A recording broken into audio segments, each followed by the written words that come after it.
How do you let go of past mistakes?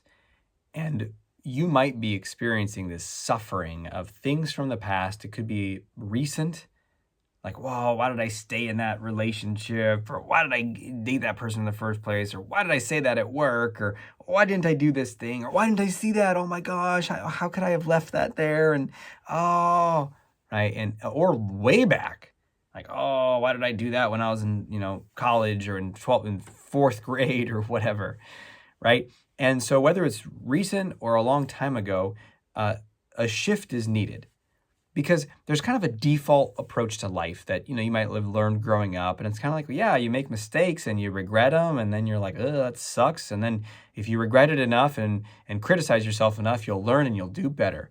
And that's sort of a default programming that actually doesn't really work.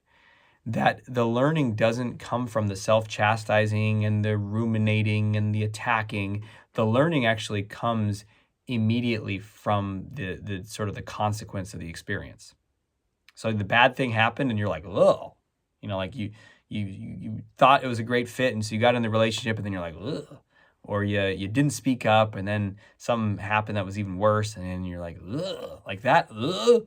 That sort of, in behavioral conditioning, they call that punishment. That means a stimulus that is unpleasant, or at least, or something you like is taken away. But in this case, you get a negative consequence or feedback from life, and then you're like, I don't want to do that again, right? And so you do learn. The learning already occurs. The learning is mostly unconscious. And when you're grinding yourself on it for weeks or months or years later, you are not learning. You are engaging in a pattern. This is so important. I want you to listen to this. When you're ruminating on a past mistake, you're not learning. You're engaging in a pattern of self-attack designed to scrunch you into a safer, less risk-taking position so that you are trying to get through your life without pain. And so it's chastising you. Oh, you should have seen it coming. You should have done this. And it's based upon some illusion that there's this perfect pathway through life where you're not going to feel pain. And if you're just smart enough and you just did it right, you wouldn't feel any pain. And that is a crazy delusion that unless you call it out, we can all fall into. So you got to call it out and say, that's not how life works. Life is all of it. Life is a mixture of pleasure and pain. Good outcomes and bad outcomes. The good outcomes I call successes or wins. The quote bad outcomes I call mistakes or failures. And then the more you freak out about those, you don't get just more good outcomes because you freaked out about your mistakes. You are collapsing your nervous system, your energy system, your emotional system, your mind. Everything is imploding to try to experience fewer discomforts, fewer outcomes.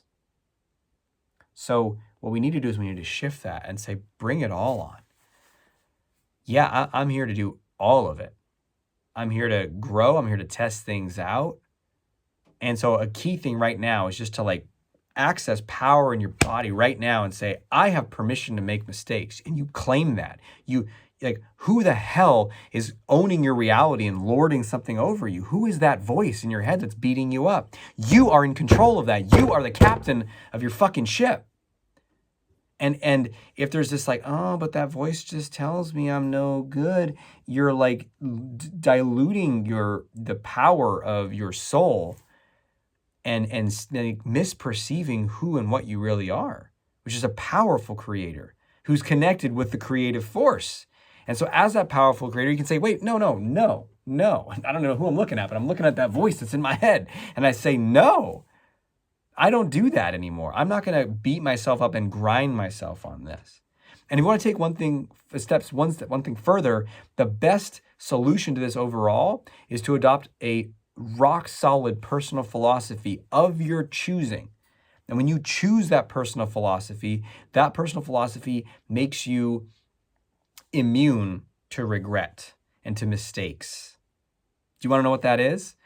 I'm going to share what that is in the next weekly confidence boost. So stay tuned for that. In the meantime, what I invite you to do is to, when you are grinding on mistakes, to take ownership right now and say, that's not how I learn. That's not what I'm going to do anymore. I'm doing something different. right? I'm going to be on my own side. I'm going to be more forgiving. I'm going to be more loving. I'm going to be more forward thinking. What do I want to do? What do I want to create? What am I here to do? And you take control of that ship. Next weekly confidence boost, I'm going to share a mindset, a personal philosophy that makes you immune to regret and to even feel like things are mistakes. All right, stay tuned for that. Until we speak again, may you have the courage to be who you are and to know on a deep level that you're awesome.